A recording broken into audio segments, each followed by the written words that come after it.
आज जो हमारे गेस्ट है यहां पर बैक स्टेज पर, उनकी जो एनर्जी है वो नेक्स्ट लेवल है।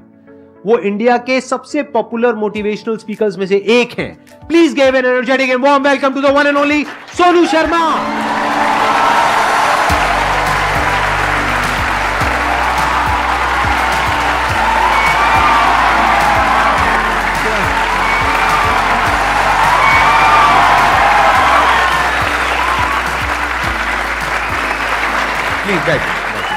आइए। सबसे पहले तो गुस्सा है इन पे बहुत ज़्यादा। क्या गुस्ताखी हो गई सर? देखो, ऐसा होता है कि आपके जो ऑडियंस है ना, वो आपको बार बार प्रेशराइज कर रहे हैं। आप वहाँ गए, आप वहाँ क्यों नहीं जा रहे? अरे मैंने कहा अच्छी बदमाशी नहीं जाते हम। तो नाक में दम कर दिया लोगों ने आपकी वजह से। आना ही पड़ा। मतलब इतने मैसेज, अब तो 2-3 दिन से तो धमकी वाले भी आ रहे हैं, जाओगे कि नहीं जाओगे।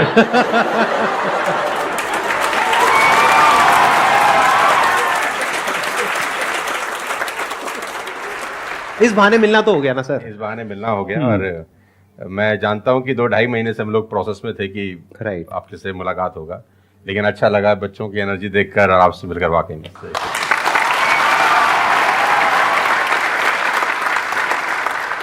अब बताइए कौन है जो इनसे कुछ क्वेश्चंस पूछना चाहते हैं? मेरा क्वेश्चन ये है कि जब आपका लाइफ का एक स्ट्रगलिंग फेज था तो उस टाइम पे आपको गिव अप करने का फीलिंग आया होगा, तो उस फीलिंग को हमें कैसे टैकल करना है या फिर आपने कैसे टैकल किया? देखो, जब आपका वाई बहुत क्लियर होता है ना, तो आप गिव अप कभी भी नहीं करते।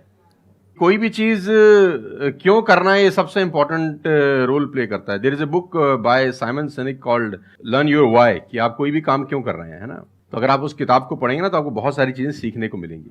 वाई बहुत इंपॉर्टेंट है। मतलब अगर आपका वाई क्लियर है ना, तो कोई भी ऑब्स्टिकल गिराने के बाद, आप गिरने के बाद, नीचे गिरने के बाद आप अपने आप उठ खड़े हो जाते हैं। तो वाई स्ट्रांग होना चाहिए, और वही लोग उठ नहीं खड़े होते हैं जिनका वाई स्ट्रांग नहीं है। मैं एग्जांपल देके समझाता हूं आपको। अब फॉर एन एग्जांपल मैं आपको वुडन स्ट्रोक दूं, 2 फुट जिसका विड्थ हो और 30 फीट जिसका लेंथ हो, और आपको बोलूं मैं यहां से वहां आपको ट्रेवल करना है उसके ऊपर चल के, और मैं आपको 10,000 रुपये दूंगा, तो आप चल लेंगे बहुत आराम से? आप सवाल को ट्विस्ट करते हैं। अब उसी फट्टे को मैं 100 माले की 2 बिल्डिंग के बीच में लगा दूं, अब आप चलेंगे? लेकिन मैं अगर आपको अभी भी चलवा दूं तो आप अभी भी चलेंगे। अगर आपको पता हो कि दूसरी बिल्डिंग में आपकी बेटी है और उस बिल्डिंग में आग लग गई है, और मैं आपको 1 रुपया भी नहीं दूंगा, फिर भी आप चलेंगे? बिकॉज आपका वाई क्लियर है। जब जब आपका वाई क्लियर होता है ना, तो कोई भी ऑब्स्टिकल, कोई भी गिरावट आपको कभी रोक नहीं सकती। लेकिन जब वाई क्लियर नहीं होता, तो छोटी से छोटी ऑब्स्टिकल भी आपको वापस ले जाती है जहां से आपने जर्नी स्टार्ट किया होता है। वाई इंपॉर्टेंट है। आप सबसे मेरा एक क्वेश्चन है, आप कैसे बनना चाहते हो? जैसे एक होता है कि जरा सा भी कोई थोड़ी सी भी प्रॉब्लम आई तो रोने लग गए, परेशान हो गए। एक ऐसी पर्सनालिटी आपकी हो सकती है कि आने दो, जो आ रहा है आने दो, देख लेंगे, संभाल लेंगे। वो किसके अंदर हो सकता है? जिसने बहुत सारी छोटी छोटी प्रॉब्लम्स को फेस किया है, वही तो बोल सकता है ना आने दो। इस बात को अच्छे से समझ लो कि स्ट्रांग बनते कैसे हैं। स्ट्रांग बनते हैं प्रॉब्लम से, फेलियर से, स्ट्रगल से, सक्सेस से नहीं। सक्सेस से तो दिमाग खराब होता है हम सबका। सच बता रहा हूं आप लोगों को। अभी आप लोगों के लिए सक्सेस बहुत इंपॉर्टेंट है ना। सक्सेस से कुछ नहीं होता है। सक्सेस जब मिल जाती है, हम अपने कंफर्ट जोन में चले जाते हैं और दिमाग खराब हो जाता है, ईगो बढ़ जाती है। बट एक्चुअल में एक इंसान अंदर से जो स्ट्रांग बनता है ना, वो बनता है ठोकरे खा खा करके, प्रॉब्लम्स को फेस करके, स्ट्रगल्स को देख करके। तो आप जितना अभी इस एज में फेलियर्स को देख लोगे, फेलियर से डरोगे नहीं, उतना ही आने वाले 10 साल बाद स्ट्रांग हो जाओगे। With all the respect and regard to everybody, आप देखेंगे कि जो सड़क किनारे बहुत सारे लोग रह रहे होते हैं ना, तंबू वंबू लगा के कुछ सामान बेच रहे हैं टाइप्स, वहां देखना उनके बच्चों का इम्यून सिस्टम बहुत शानदार होता है। वो सर्दी में, जनवरी की सर्दी के अंदर वो नंगा ही खेल रहा होगा सर, और हमारा पैम्पर्ड बच्चा ब्लैंकेट के अंदर उसको जुकाम हो जाता है जरा सा हवा लग जाए ठंडा। तो जो ठोकरे हैं ना, वो आपका इम्यून सिस्टम बहुत अच्छा बना देती हैं। सफलता, सही कह रहे हैं संदीप जी, कि दिमाग खराब करती है। तो ये जो 5-6 साल हैं, फ्रॉम 14 to 20 और 22, यहां तो आदमी की रगड़म पट्टी होनी चाहिए दबा के। मतलब उसके तो खून के आंसू आ जाने चाहिए कि जिंदगी में भगवान ने मुझे क्या दिया है। सही कह रहे हैं, बिल्कुल सही कह रहे हैं। बता रहा हूं अपना। हाँ, जो मैच्योर लोग रहते हैं, जिनको लगता है कि यार एक कुदरत टेस्ट ले रही है यार हमारा, वो तो खुद ही बोलता है, अगर 2-4 साल कुछ ना हो ना, ऊपर देख के बोलता है कुछ कर नहीं रहे क्या। मुझसे भरोसा उठ गया है क्या? हाँ सही बात है, भेजो कुछ चैलेंज, मैं तैयार हूं कुछ बड़ा मजा करने ही नहीं के आता लिए। उसके बिना मजा ही नहीं हम आता। तो लोग वो हैं कि हम गाड़ी चलाते हैं ना, 4-5 साल स्मूथ चलने लग जाए गाड़ी रोड पे, तो हम गाड़ी रोक के खुद ही खड्डा खोदते हैं सड़क पे। साला इतनी स्मूथ क्यों चल रही है? कोई ना कोई चैलेंज चाहिए यार, मजा नहीं आ रहा यार गाड़ी चलाते हुए।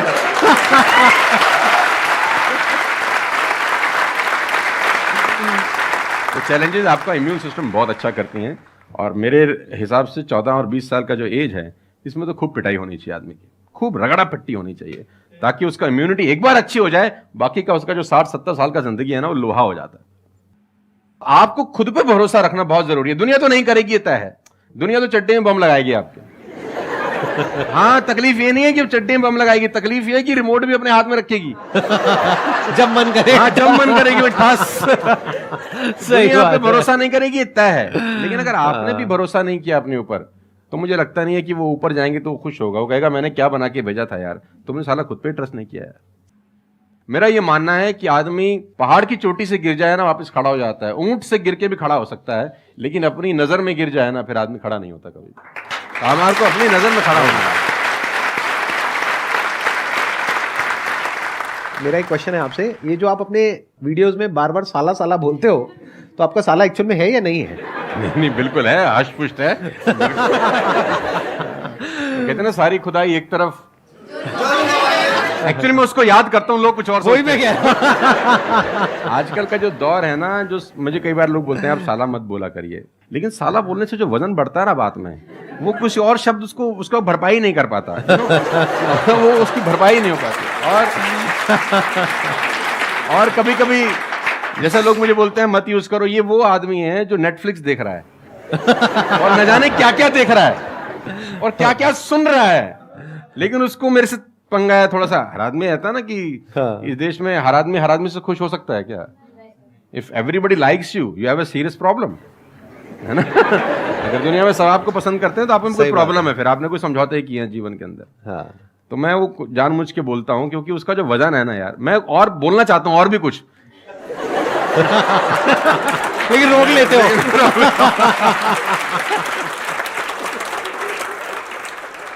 सर मैं क्वेश्चन करना चाहता हूँ कि जैसे लाइफ में सबके लिए सब कुछ क्लियर होती है, नॉलेज सबके पास है, क्लियर कट सब है सब रास्ते के लिए कि क्या करना है क्या नहीं करना। कुछ चीज़ें उनको रोकती है, पता है उसको भी वो क्या रोकती हैं क्या नहीं रोकती हैं, फिर भी वो चाह के वो बंदा आगे नहीं बढ़ पाता उन चीज़ों को लेके। एक नेगेटिविटी उसको रोकती है और उसकी सराउंडिंग उसको रोकती है, मैटर करता है, उसको सब पता है करना क्या है, फिर भी वो रुकता है। सर इसके लिए कोई ऐसा आंसर दो, आज तक किसी ने दिया ना और क्लियर कट हो। भगवान कृष्ण पांडवों के तरफ से गए 5 गांव मांगने हस्तिनापुर, शांति प्रस्ताव लेके गए कि 5 गांव आप पांडवों को दे दो, बड़े संतोषी हैं, वो लड़ाई वड़ाई नहीं करेंगे और पूरी महाभारत टल जाएगी, खत्म, कोई दिक्कत ही नहीं है। तो दुर्योधन ने बोला कि सुई के नोक बराबर भी जमीन नहीं दूंगा। तो भगवान कृष्ण दुर्योधन से बोलते हैं ये धर्म है? उसने बोला मैं जानता हूं धर्म है। उसने बोला करता क्यों है? बोला पता नहीं ऐसी कोई शक्ति है जो मुझसे करवाती है। ऐसा होता ही नहीं है कि गलत करने वाले को अरे मुझे तो पता ही नहीं था चोरी करना पाप है, नहीं तो मैं करता ही नहीं यार। पता होता है। वो कहता पता नहीं ऐसी कौन सी शक्ति है जो मुझसे गलत कराने को मजबूर करती है और मैं करता जाता हूं। कुत्ता रहता है ना, जो कुत्ता, उससे परफेक्ट एग्जाम्पल नहीं है। कुत्ता अगर रोटी चुरा के कहीं से भागेगा ना, आप ध्यान दीजिए, गौर करिए, कहीं से चुरा के भागे तो वो 3 गली दूर जाएगा, चोरी से खाएगा कि कोई देख तो नहीं रहा, चुरा के लाया है। और अगर मालिक उसको अगर परोसता है, ध्यान से देखना, वो पहले पूंछ उठाएगा, 2 हाथ ऊपर के करेगा, थैंक्स बोलेगा, शुक्रिया अदा करेगा, और जहां परोसी होगी वहीं बैठ के खाएगा। कुत्ते को भी पता है ये ईमानदारी की रोटी है और उस कुत्ते को पता है कि सारा बेईमानी की रोटी है, वो 3 गली दूर जाके खाता है। कुत्ते को भी पता होता है क्या सही है क्या गलत है, तो इंसानों को कैसे नहीं पता हो सकता है? सबको पता होता है कि क्या सही होता है और क्या गलत होता है। बहुत बढ़िया। फिर भी लोग करते हैं। ऐसा हो नहीं सकता। Cigarette smoking is injurious to health, everybody knows ना। अब वो 40 साल तक साला चेन स्मोकिंग कर रहा है और उसके फेफड़े खराब हो गए, डॉक्टर ने बोला भाई तेरी वारंटी खत्म है, तू विल शील लिख ले, तू जाने की तैयारी कर ले। और ये डॉक्टर साहब को अगर इनोसेंटली बोल रहा है, डॉक्टर साहब मुझे पता होता, भगवान कसम मैं पीता ही नहीं, बोल सकता है ऐसे? नो, उसको पता था। पता होने से कुछ नहीं होता। मैं अपनी ट्रेनिंग में बोलता हूं execution is the most powerful thing. आपको सब पता है, सुबह सैर करने से सेहत अच्छी रहती है, हर किसी को पता होता है। गरीब भी कर सकता है, अमीर भी कर सकता है, चप्पल है तो भी कर सकता है, नाइकी का जूता वाला भी कर सकता है, लेकिन फिर भी नहीं करता ना। पता होने से क्या होता है? कुछ नहीं होता, एग्जीक्यूशन इज इंपॉर्टेंट। यहां पर मैं थोड़ा सा ऐड करूंगा इनकी बात में। अब इस प्रॉब्लम को सोल्यूशन क्या है? जैसे फॉर एग्जांपल, एक बार आपको सिगरेट की लत लग गई, तब अगर आप एक क्वेश्चन पूछोगे तो आपके लिए सिगरेट को छोड़ना, अगर मानो आपको 10 साल हो गए सिगरेट पीते हुए, अब एकदम से सिगरेट को छोड़ना बहुत ही मुश्किल है। मैं बोलता हूं आसान है, लेकिन इतना आसान नहीं है, क्योंकि बायोलॉजिकली आपकी जो ब्रेन है वो मांगेगी उस चीज को। अब सिर्फ साइकोलॉजिकली आप क्रेव नहीं कर रहे सिगरेट के लिए, बायोलॉजिकली भी वो क्रेविंग उठेगी अंदर से। जैसे भूख लगती है, प्यास लगती है, वैसे ही निकोटिन मांगेगी आपकी जो ब्रेन है। तो इसका सोल्यूशन क्या है? जब भी कोई गलत काम करने की शुरुआत कर रहे हो, आपको पता है कि वो सही है गलत है, तभी आपने क्वेश्चन पूछा, आपको पता है कि मैं यहां पर गड़बड़ कर रहा हूं। अब वो गड़बड़ क्या हो सकती है? टाइम खराब कर रहा हूं। एक बार आदत पड़ गई टाइम खराब करने की, उसके बाद बहुत मुश्किल हो जाएगा उसको छोड़ना। बहुत बढ़िया। लेकिन अगर शुरुआत हो रही है टाइम खराब करने वहीं की, रोक लिया, वहीं रोक लिया, पहली सिगरेट पे आप रुक गए, तो बच जाओगे। मैं आपको संदीप जी को ऐड करता हूं, ये बिल्कुल फैंटास्टिक बात बोली इन्होंने, बहुत जबरदस्त बात बोली। एक गुरु और एक चेला कहीं से ट्रेवल कर रहे थे, राइट? कोई जंगल टाइप जगह थी, तो गुरु ने बोला इसको उखाड़ दो। क्या उखाड़ दो? वो छोटा सा पौधा सा लगा था, इतना सा उंगली जितना बाहर आया था। तो बच्चे ने बोला कौन सी बात है, खट से उखाड़ दिया। हाँ। थोड़ा सा और आगे गए तो 2-2.5 फुट का एक छोटा सा पेड़ था, गुरु ने बोला इसको उखाड़ दे। उसने थोड़ा सा जोर लगाया, वो भी उखाड़ दिया। फिर 4-5 फुट लंबा पेड़ था, गुरु ने बोला अब इसको उखाड़ दे। थोड़ी सी उसको मेहनत लगी, लेकिन उसने फाइनली इसको भी रिमूव कर दिया। अब एक बरगद का पेड़ था करीब करीब 20 फीट ऊंचा, गुरु ने बोला अब इसको उखाड़। बोला महाराज कैसी बातें करते हुए, कैसे उखड़ेगा? बोला यही सिखाना चाह रहा था कि एक बार जड़ें गहरी हो जाए ना तो उसको उखाड़ना बहुत मुश्किल होता है।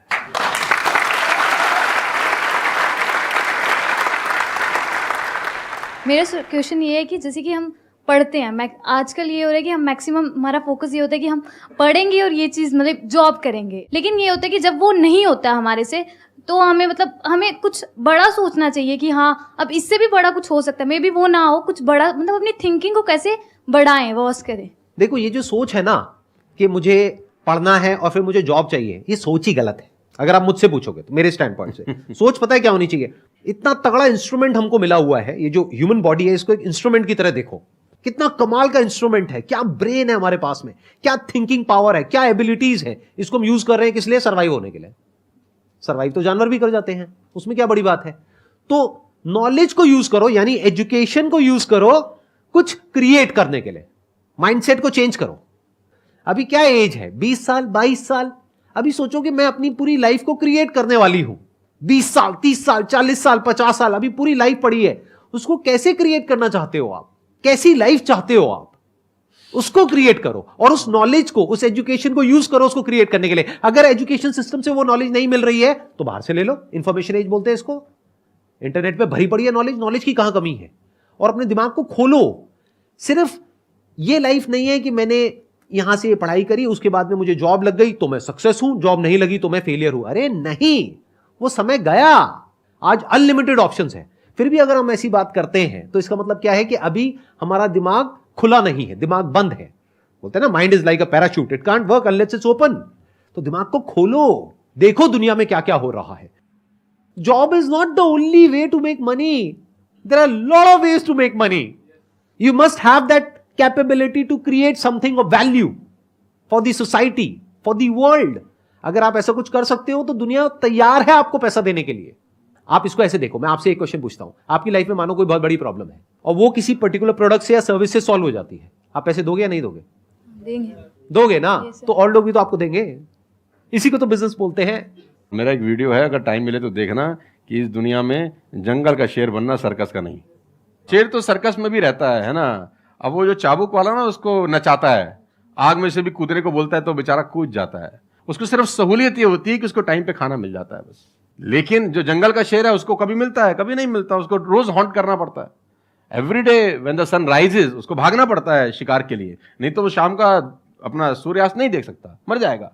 डेली भागना है, डेली दौड़ है, डेली लड़ाई है, डेली जंग है उसकी। लेकिन सर्कस के शेर के साथ कोई जंग है ऐसी नहीं। उसको धूप की तकलीफ नहीं है, धूप उसको पड़ेगी नहीं, बारिश उस पर आएगी नहीं, सेफ सिक्योर है, मस्त रह रहा है, उसकी टेक केयर हो रही है। लेकिन साला कोई जिंदगी है? बच्चे भी पूंछ पे हाथ लगा के चले जाते हैं जब पूंछ बाहर घूम रही होती है। अब यही पिंजरा हटा दो, अब बच्चे को बोल हाथ लगाइयो, है ना? तो जिंदगी में बनना, तो जंगल का शेर बनना, चैलेंजेस होने चाहिए। आराम से 2 टाइम का खाना मिल जाएगा, वो तो सर्कस वाली कहानी है, मुझे सूट नहीं करती। जंगल में रहे, खाना मिलेगा नहीं मिलेगा लेकिन शान से जिएंगे। 100 साल की नालायक जिंदगी से 30 साल की साले शानदार जिंदगी ज्यादा अच्छी है।